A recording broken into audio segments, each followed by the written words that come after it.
میٹھے میٹھے اسلامی بھائیوں، الحمدللہ وہ دربار جس پر حاضری کی ہر عاشق رسول کو تمنا ہوتی ہے، میری مراد پیران پیر پیر دستگیر سیدی غوث اعظم رضی اللہ تعالیٰ عنہ کا دربار ہے، اور اب ان کے روضے پر حاضری کا وقت ہے۔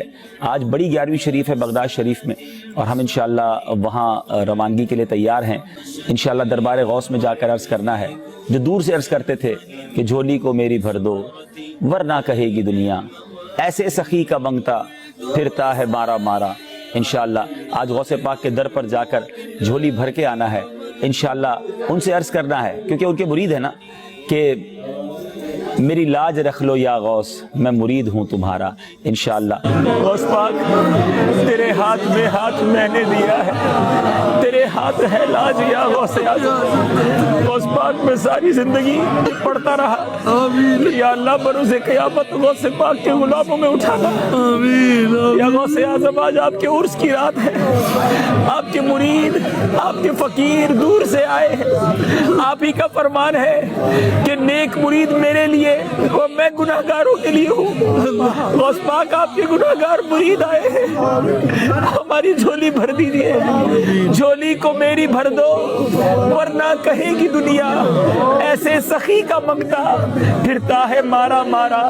میری لاج رکھ لو یا غوث، میں مرید ہوں تمہارا، میں مرید ہوں تمہارا۔ غوث پاک آپ نے اپنے در پر آنے والوں کو سب کو نوازا، یہ دور دور سے آپ کے فقیر آپ کے مرید آپ سے محبت کرنے والے آئے ہیں۔ آج آپ کے عرس کی رات ہے، کسے خالی نہ لوٹائیے، سب کی جھولیاں بھر دیجیے۔ ماہ ماں محتاج تو حاجت روا، ماہ ماں محتاج تو حاجت روا، المدد یا غوث اعظم سیدہ، مشکلات بے عدد دارے ماں، المدد یا غوث اعظم پیر ماں۔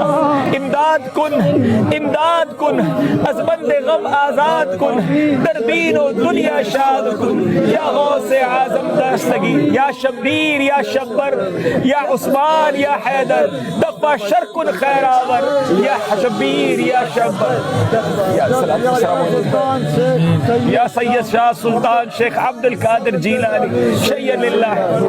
صلو علی الحبیب صلی اللہ تعالی علی محمد۔ یعنی یہ شرکی الفاظ دیکھیں، شیخ عبد القادر جیلانی قیامت الدین ان کے دشمن بن جائیں گے۔ وہ سورۃ الاحقاف کے شروع میں آتا ہے نا کہ یہ جن ہستیوں کو پکار رہے ہیں نا، ان کو تو پتہ بھی نہیں کہ ان کو پکارا جا رہا ہے، اور قیامت والے دن یہ ہستیاں ان کی دشمن بن جائیں گی، اور وہ اللہ کو کہیں گی کہ یا اللہ انہوں نے ہمیں پکارا ہے، ہمارا کوئی قصور نہیں ہے، اور وہ ان سے اعلان برات کر دے گی۔ یہ ساری آیات میں نے مسئلہ نمبر 121 میں کور کی ہوئی ہے کہ بزرگ خود ہی دشمن بن جائیں گے بزرگوں کے ماننے والوں کے۔ ایمان والوں کی چھٹی صفت والذین لا يدعون مع اللہ الہا آخر، یہ تو اب بڑی کریٹیکل ہے۔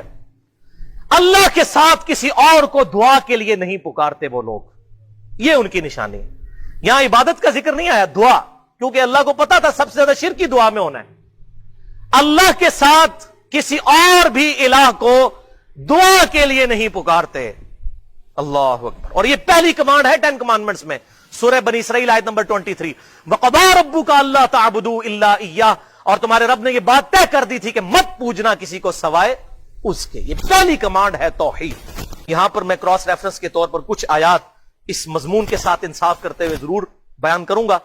سورۃ النمل کی آیت نمبر 62 ہے، اَمَّن يُجِيبُ الْمُضْطَرَّ إِذَا دَعَاهُ، بتاؤ کون ہے وہ جو مشکل میں گھرے ہوئے، اضطراب میں گھرے ہوئے شخص کی فریاد کو سن لیتا ہے، وَيَكْشِفُ السُّوءَ، اور اس سے اس کی برائی دور کر دیتا ہے، وَيَجْعَلُكُمْ خُلَفَاءَ الْأَرْضِ، اور وہ تمہیں اگلوں کا خلیفہ کرتا ہے زمین پر، تمہارے باپ دادا مرتے ہیں، تمہارے مرنے کے بعد تمہاری اولاد۔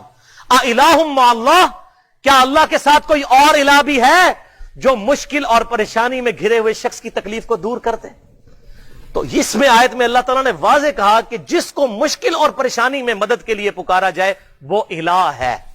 تو بھائیو یہ جھگڑا ہی نہیں ہے کہ مولا علی کو اختیار ہے یا نہیں، مولا علی کو اختیار ہو تب بھی، شیخ عبد القادر جیلانی کو اختیار ہو تب بھی، غیب میں مدد کے لیے ان کو پکارنا یہ دعا ہے، اور دعا عبادت ہے، اور عبادت اللہ تعالیٰ کے ساتھ خاص ہے۔ ایاک نعبد و ایاک نستعین، اے اللہ ہم صرف تیری ہی عبادت کرتے ہیں اور غائب میں مدد کے لیے صرف تجھی کو پکارتے ہیں۔ یہ اپروپریٹ ٹرانسلیشن ہے، ظاہری اسباب میں تو آپ پکار سکتے ہیں، وَتَعَاوَنُوا عَلَى الْبِرِّ وَالتَّقْوَىٰ، نیکی اور پرہیزگاری کے کاموں میں ایک دوسرے کی مدد کرو۔ بارش کون برساتا ہے؟ اللہ۔ ڈیوٹی کس کی ہے؟ فرشتوں کی. لیکن بارش ہم فرشتوں سے مانگیں گے؟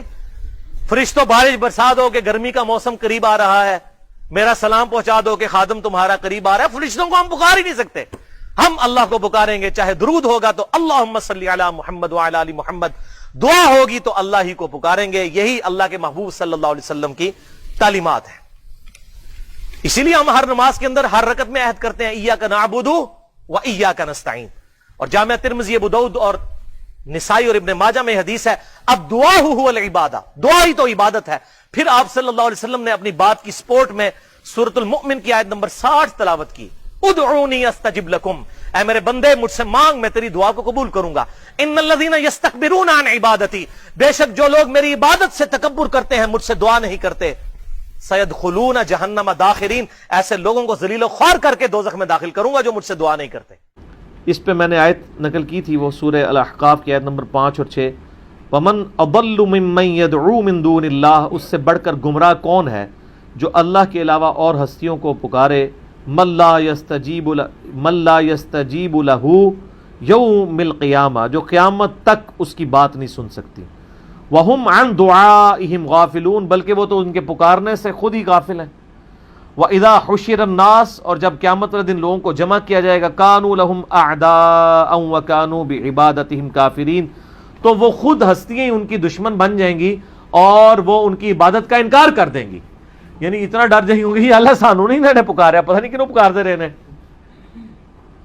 سر اللہ کے سامنے کون کھڑا ہو سکتا ہے؟ تو اللہ کے علاوہ کسی کو آپ غائب میں مدد کے لیے دعا کے طور پہ نہیں پکار سکتے. اللہ تعالیٰ ان کو معاف کرے، وہ توبہ کرے فوراً سے پہلے اور اللہ کی طرف رجوع لائیں. شیخ عبد القادر جیلانی نے کہیں یہ تعلیم نہیں فرمایا. ہم اسی لیے کہتے ہیں جس طرح اتنے خداؤں کی جگہ ایک خدا کو مان لیں تو زندگی سکون میں آ جائے گی، اسی طریقے سے سارے بزرگوں سے اعلان برات کر کے ایک بزرگ امام اعظم سیدنا و مولانا محمد الرسول اللہ صلی اللہ علیہ وآلہ وسلم کو اپنا راہبر مان لیں تو ساری مصیبتوں سے جان چھوٹ جائے گی. ٹھیک ہو گیا؟ ٹھیک ہے، جزاکم اللہ خیر.